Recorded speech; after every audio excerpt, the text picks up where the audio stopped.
Roblox feels different in 2026. Not smaller, not dying, not irrelevant, different.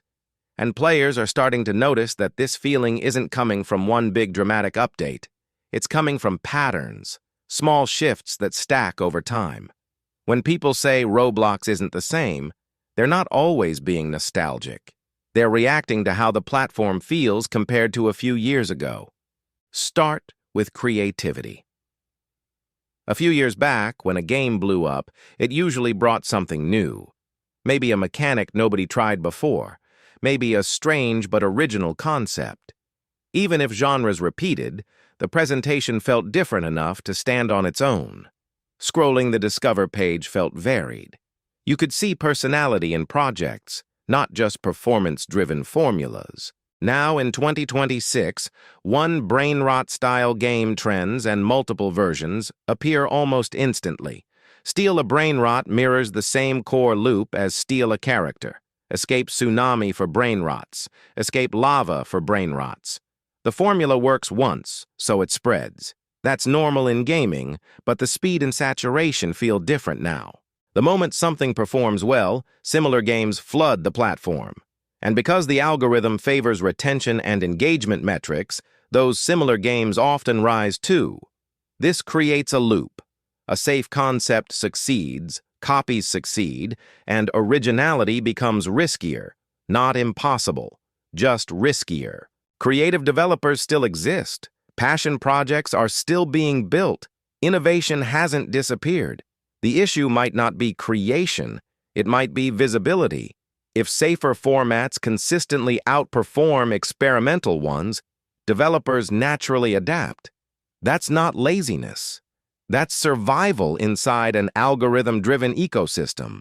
So when players say creativity is dying, maybe what they really mean is originality isn't being rewarded the same way anymore.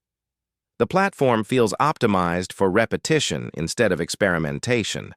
That shift alone changes how Roblox feels day to day. Then there's the economy. UGC limited drops used to feel competitive but possible. You had to be quick. You had to be online at the right time. But if you tried, you had a chance. Now many drops sell out in seconds.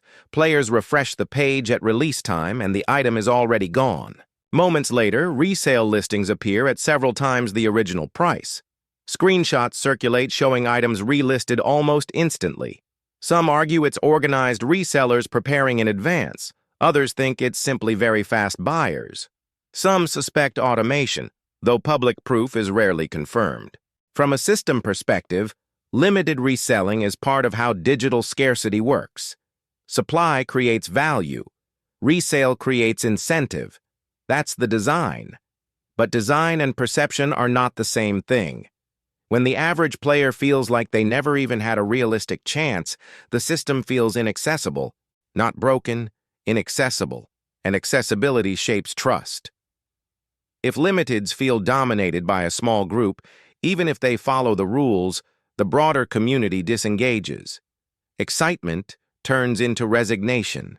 Instead of refreshing in anticipation, players start thinking, why even try? Then there's leadership and priorities. Recently, Roblox CEO David Baszucki donated $2.5 million toward a White House ballroom project connected to Donald Trump. Reactions were immediate across the community. Some saw it as influence and scale. A tech founder operating at national levels shows how large Roblox has become. Others saw something different. At the same time, players debate rising prices, removed faces, layered clothing glitches, moderation complaints, and limited frustrations. Millions of dollars were seen moving outward. This isn't about whether donating is right or wrong. Executives have autonomy over personal financial decisions. The reaction is about alignment. When community concerns feel unresolved, external financial moves stand out more sharply. Individually, each issue can be defended. Trends are normal in gaming. Digital markets naturally create resale hierarchies. Leaders can choose where to allocate money. All of that is logically true, but platforms are not built on logic alone. They are built on feeling. When players log in, what do they feel? Do they feel encouraged to build something original? Do they feel like the economy is accessible? Do they feel heard when leadership makes major moves? In 2026, Roblox is statistically stronger than ever. More users, more revenue, more visibility. Growth isn't the problem. The question is whether scale changed the culture. When Roblox was smaller, experimentation felt central. As it grows into a massive corporate ecosystem, optimization and metrics naturally become priorities. That isn't automatically negative, but it is different. And different is what players are reacting to. Maybe they're not asking for the past back. Maybe they're sensing a shift from community-first experimentation to performance-first repetition. Maybe they're noticing that visibility rewards safety more than risk. Or maybe this is simply what happens when a platform matures. Every online ecosystem evolves. Every growing company shifts focus. The real question is whether that evolution still feels fair to the players who log in every day. Is Roblox just experiencing growth pains, or is something bigger quietly changing? I hope you enjoyed the video. If you want to keep talking about these topics, join my Discord server. The link is in the description.